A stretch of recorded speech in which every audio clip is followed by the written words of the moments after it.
En quoi le corps et le mouvement soutiennent la conscience, l'estime chez l'enfant, sa propre conscience de lui-même, sa propre estime de soi? C'est une question extrêmement complexe.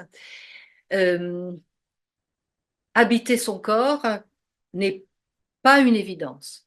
Il y a des étapes. Il y a des étapes essentielles qui sont des étapes précoces, hein, et qui vont permettre à l'enfant de s'approprier cette confiance et cette estime de lui-même si on l'a écouté, si on l'a baigné dans un bain de langage. Un bain de langage, ça ne veut pas dire du bavardage, ça ne veut pas dire des bruits, ça ne veut pas dire des mots jetés dans tous les sens.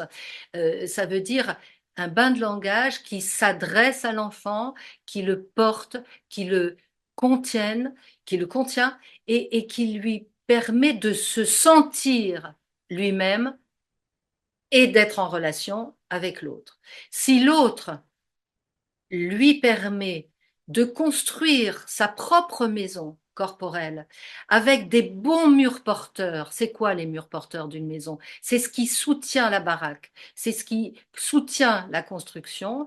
Les murs porteurs, pour un bébé, pour un sujet, quel qu'il soit, c'est d'avoir d'abord un corps avec de bons appuis, avec un centre de gravité, avec un équilibre, avec une possibilité de jouer avec ses bras, avec ses jambes, d'avoir réuni tous ces segments corporels euh, pour en faire un corps entier qui peut s'exprimer, qui peut jouer, qui peut parler. Vous voyez, moi, je parle avec mes mots, mais aussi avec mes mains, avec mon visage, avec mon corps. Donc, toutes ces choses-là, cet ensemble qui se construit chez le bébé et puis chez le jeune enfant, va lui permettre d'avoir cette confiance en lui. C'est-à-dire, pour moi, la confiance en soi, c'est être bien assuré d'être soi, d'exister à l'intérieur de soi.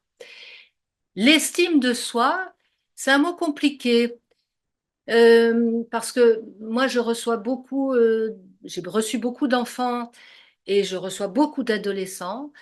Et si je les reçois, c'est qu'ils vont mal.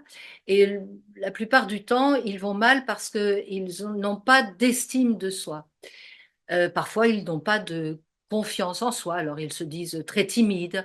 Euh, Hier, j'ai reçu une petite jeune fille qui disait, ben, quand j'étais petite, j'étais timide. Donc, l'autre, l'autre fait peur.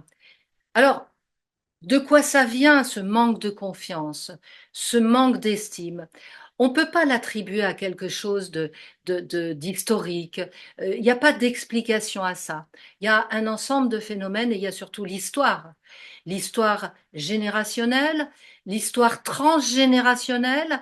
La confiance et l'estime, je crois que c'est quelque chose qui, en tout cas c'est mon avis, qui se transmet de génération en génération, mais qui se gagne aussi dans ces moments précoces de la vie et dans cet accompagnement qui est un accompagnement humanisant.